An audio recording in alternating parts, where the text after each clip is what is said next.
Hello and welcome to another episode of Wife for Life. I am Michelle McElroy, your host, and I am uber excited to talk to you today about purposeful partnerships. That's right, purposeful partnerships. You can have a purposeful partnership, and we are going to tell you just how to create that. Now, here at AIM, Activating Intentional Marriages, we strongly believe in intentionality. We believe intentionality equates to longevity in marriage. Let me say that again. Intentionality in marriage equates to longevity in marriage. And let me tell you why. The definition of intentional is to do it on purpose, to do it deliberately, right? To do it on purpose and to do it deliberately. So we absolutely want to see more marriages doing marriage on purpose, doing marriage deliberately. And that takes two parties to tango. But we today are going to equip the wives with all the information that they can share with their spouse, or you can share with your spouse, on how to have a purposeful partnership. All right. So let's start doing marriage on purpose. Let's start doing it deliberately. First of all, let me just share a little analogy with you. Every time I talk about marriages, I love to use an analogy that deals with automobiles, cars, SUVs, motorcycles, whatever your choice, it will still be applicable. So, automobiles, right? Most of us, when we get a car, unless we're leasing it, but when you get it to own it, you hope that it will last at minimum 10 years. We get these nice warranties. We pay a little extra for the extended warranty, all because we would like for it to last at least 10 years. So, what are some of the things that we do to keep our cars or SUVs running for at least 10 years? Well, the first thing that comes to mind is we put gas in the tank, right? We put gas in our gas tank with hopes that we can get from point A to point B in our cars. And in our marriages, point A is the wedding ceremony. Point B is until we're in old age and one of us passes away. That's called till death do you part. And that's what we want to see in your marriages. So we want to encourage you to check your gas tank level, or as we affectionately call it, your love tank level, because we all, just like cars, have a love tank. And some days our love tank is just half full. And other days our love tank is a quarter of a tank full. And then other days, it's three quarters or even full to the brim. But most of the time, if it's three quarters or full to the brim, guess what? It's because of your intentionality. It's because you're loving each other on purpose and deliberately. So that's the first thing when you think about gas. You want to make sure each of your love tanks are full. But the second thing you want to consider is the grade, right? Of course, because don't you know there are three different grades of gas you can put in your tank? And you want to make sure that you put the appropriate grade into your car. Otherwise, it will not function properly. So, you want to make sure you check out your marriage grade. See how you're doing. Say, hey, am I doing okay? Do I get an A? If you get a C or below, ooh, you need to be more intentional. You got to check on your spouse and see, hey, where am I missing the mark in our marriage? What can I do differently or even better? You want to make sure that you're shooting for an A or a B grade in your marriage so that you, through your intentionality, can get to longevity. Okay. So, first thing comes to mind is the gas level. But the next thing we do is we get a car wash, right? We frequently get car washes for appearance sake, to make sure that our cars are clean, not just to us, but to others as well, right? So you want to make sure that your marriage is being cleansed. You want to make sure you're removing whatever debris may be keeping your car, your marriage from being shiny, from glowing, from attracting others. They're going to look at you and say, "Ooh, I want that car. I want a car like that," just because you keep your car clean, just because you keep your marriage clean. That is appealing to others as well as your spouse. So let's work on removing the debris from our relationships by communicating what can we do better. Ask your husband, ask your wife. If some of you are husbands listening to the podcast, ask your wife, what can I do to make our relationship better? How can we cleanse our relationship from any debris? Ask your husband, surprise him today and ask that question. Another thing we do is we choose if we want wax treatment, right? Y'all remember wax on, wax off, right? Am I the only one who listened to Mr. Miyagi? I don't think so. So you want to make sure that you're checking to see if you can add an extra layer of protection to your car or to your marriage. How do we add an extra layer of protection to our marriage? Well, let me tell you, it's simple. Check your spirituality. Mm. What is the spiritual pulse in your relationship? You have to ask yourself that question because you can, as a winning wife, as a wife for life, bring that extra layer of spirituality and protection to your marriage through prayer. And I'm not just talking about your own prayers, I'm talking about collective prayers as well. It's just simply asking your husband, "Honey, will you pray with me? Honey, will you pray for me?" I've worked with some wives who have felt like their husbands weren't the spiritual head of their households. And yeah, I get it that that may be something that bothers you, but hey, you are equipped to be that as well. First Peter chapter 3 talks about how we can win our husbands over by our actions. So why not you start and kick the party off by just asking a simple question? "Honey, can you pray with me? Will you pray with me? And most importantly, will you pray for me?" Invite him into your world so he knows what you need prayer for. Because we don't want anybody to have to guess. We don't want to play the guessing game in our marriage. We want to be intentional even about our prayers. We want to pray on purpose and deliberately about what our needs are as individuals and as a married couple. So do that today. Ask your husband, "Would you pray with me and would you pray for me?" So we can add that extra layer to our marriage, that extra layer of protection that we would put on our cars through a wax treatment. Let's do that in our marriage relationships.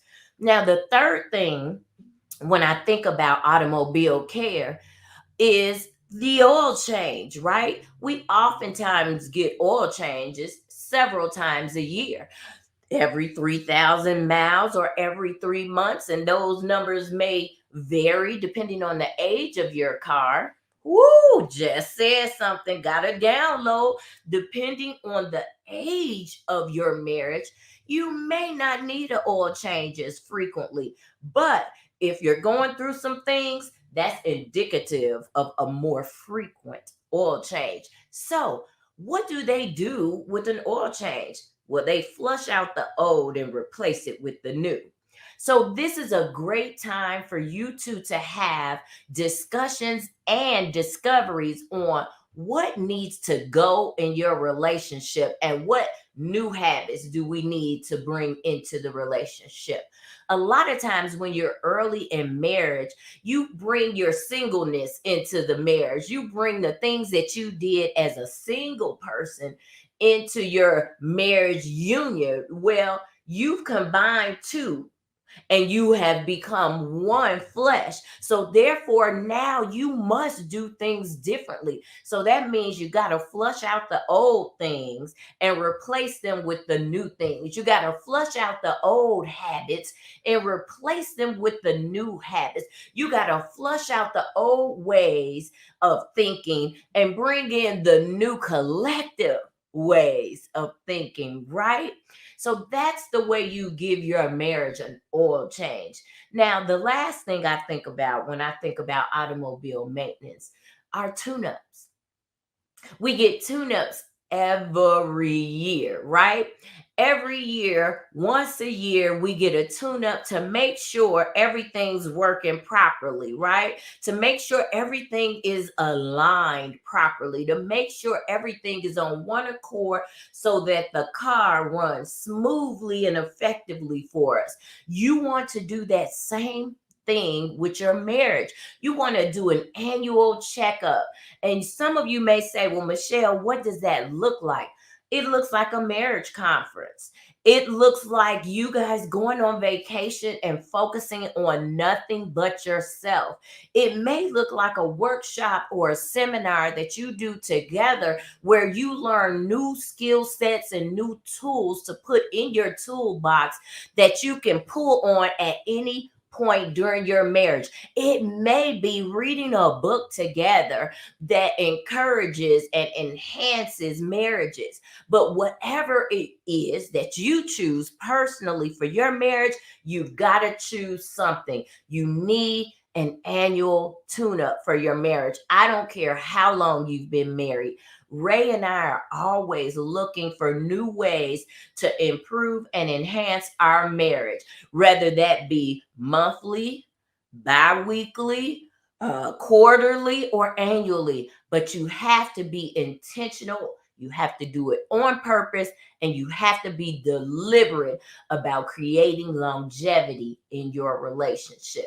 So treat your relationship like an automobile. Get those things done on a regular basis to make sure that your marriage is operating at its best. Now, that's for a car to last 10 years, but we want your marriage to last decades beyond 10 years, maybe even centuries. Well, you know what I mean. So, with that being said, what does an intentional marriage look like, or a purposeful partnership look like? Well, one thing it looks like is learning and utilizing the love languages. Now, for some of you, you may have already dived into or dove into love languages. I encourage you, if it's been a few years, go back in, do it again, because we are ever evolving, ever changing people. And you want to make sure that the content that you consume is fresh and new. So, for instance, early on in our relationship, when Ray and I discovered the love languages and we took the exam, we had three small children, all like stepping stones, 1 to 2 years apart. And therefore, I had a lot on my hands. I was taking care of the home, taking care of the children, taking care of my husband, doing all these things. And then when he came back from playing football, albeit he was exhausted as well, but my love language was acts of service, and I needed him to help me with all of the responsibility that I had at home. Now, I want to give you a side note. Especially, you definitely want to help each other, especially if at the end of the day you want a little loving. Right? And that's another way you can communicate that to your spouse. Listen, if you want what you want, particularly at the end of the day, I'm going to need some energy, right? So it would be a blessing to me and to our marriage if you can take something off my plate. That may not be daily. You may not be able to take something off my plate daily, but maybe something like the laundry that we do once a week. Maybe if you took that off my plate, that would be helpful. Or maybe if we rotate who cooks dinner, as long as your husband can cook dinner and you guys won't die from the ingredients that he put in there. Hey, that's just a suggestion. But it's all up to you. You have to figure out what works for you. But you definitely want to utilize those love languages. It may be quality time. So you may want to ask your husband if he would consider finding a sitter and taking you out for a meal or to the movies and dinner. Or hey, I like lunch dates. One, because they're more cost efficient, right? You can go to a matinee, or lunch costs less than dinner if you're on a budget, or a breakfast date. You can go out and have breakfast. Breakfast is way cheaper than any other meal of the day. Or it may be go for a walk or go for a bike ride, something very simple that doesn't cost anything. But you definitely want to give pause to each other's love languages.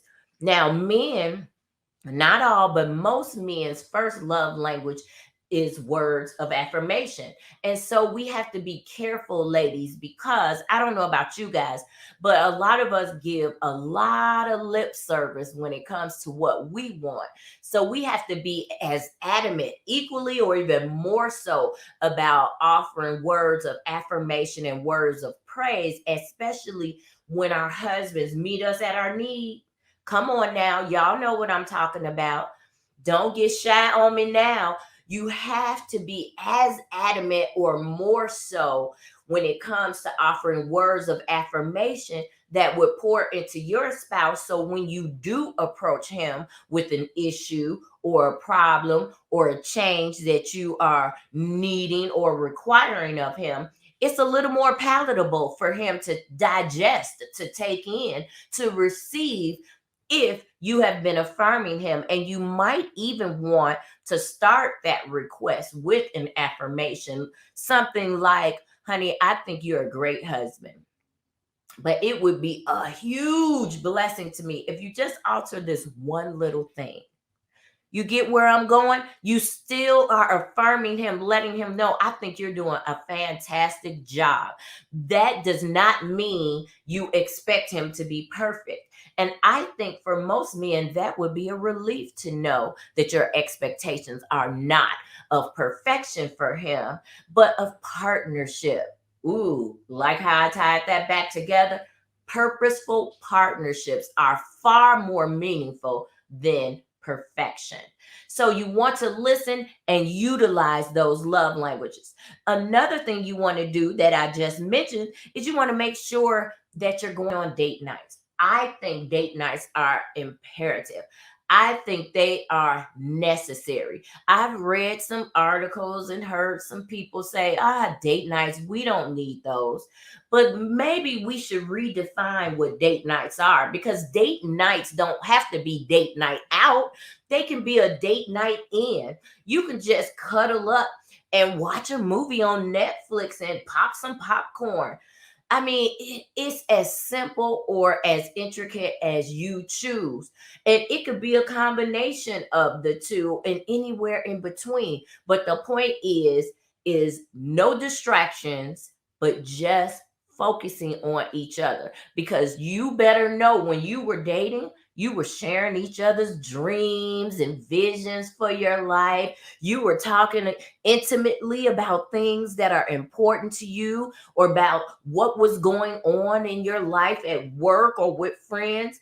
But somehow the busyness of life, the shuffle of children and parenting, all those different things, the increase in demand at work makes us neglect our quality time together. And that's exactly what date nights are meant to be: quality time together. So whether that's weekly, bi-weekly, or monthly, but I wouldn't suggest you go any further than 30 days without a date night, because I guarantee you your relationship will reap the benefits, whether it be good because you are being intentional, because you are doing things on purpose, because you are being deliberate, or you'll reap what comes when you're not feeding your marriage, and that's starvation.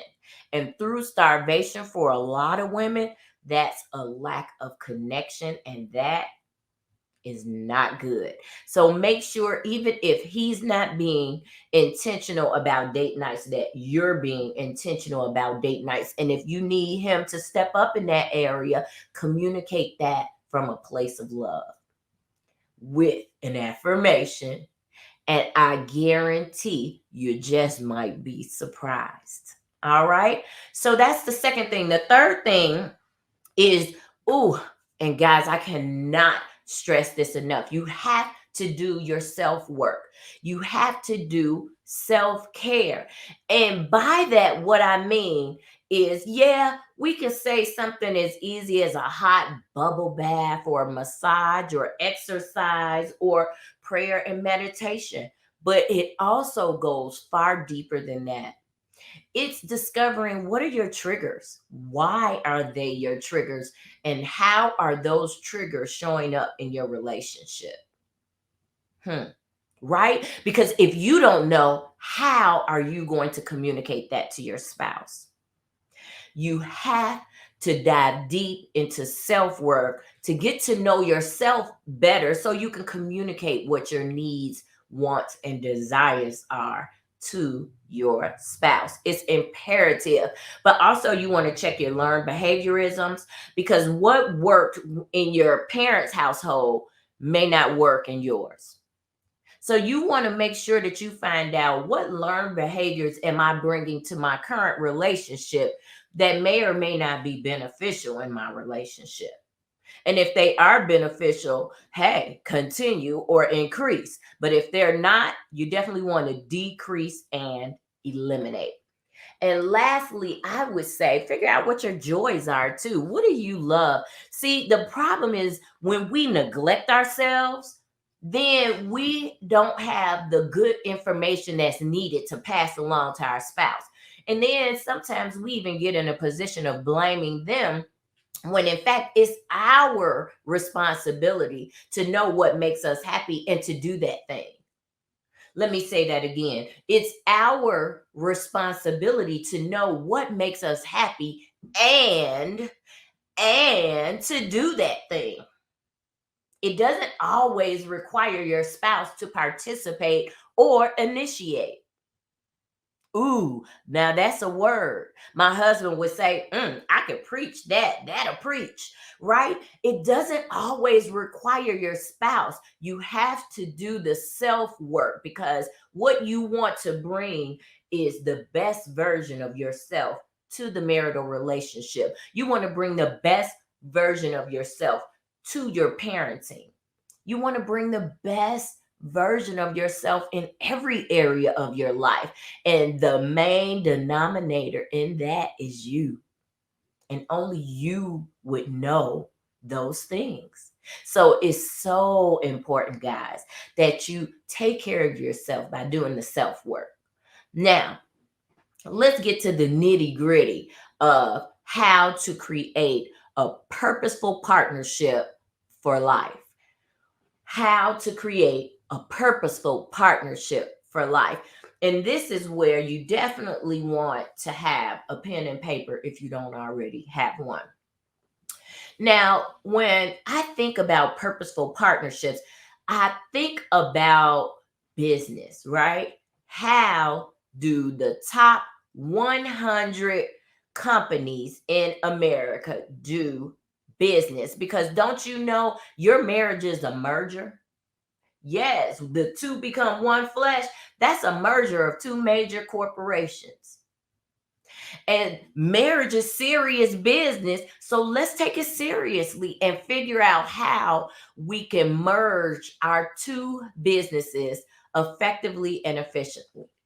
So, first thing that major corporations do, top 100 ones especially, is they create a purpose. They also create a vision. And lastly, they create a mission statement, right? And a mission statement is exactly where I want to land with you guys, because we want you guys to create a marriage mission statement. In fact, we don't just want you to, we feel like you need to. And if you don't, then the likelihood of your marriage making it Two, longevity decreases every year. So this is what we feel like you need to do. And it kicks off with this marriage mission statement. Now, what is a marriage mission statement? I looked it up. It's a statement that says, why does this business exist? It tells the why this business exists. It also tells the what. What is the goal of this business? The third thing it tells is the who. Who are the customers of this business? And last but not least, what? What are we providing as a business? So those are the four things that corporations create when they create a mission statement. What we want you to do is create a marriage mission statement so you too can be successful.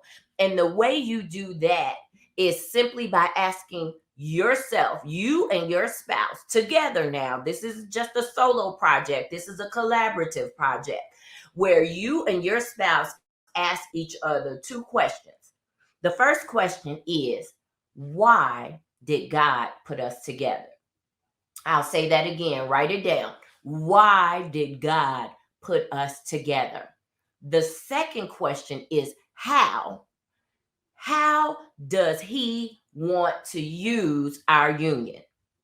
Right? Why did God put us together? And how does He want to use our union?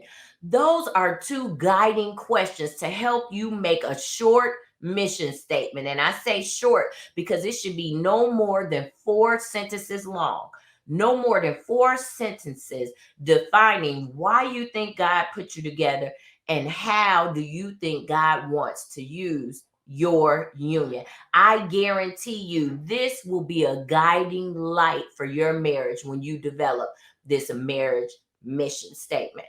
Now, in our workshop called Purposeful Partnerships, we do more of a deep dive that we just don't have time to do on the podcast.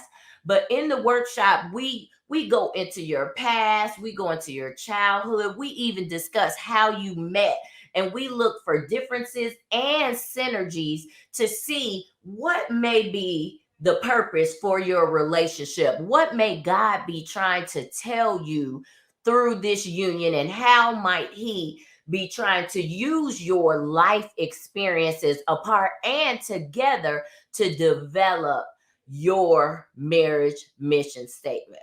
So, this is what I want you to do.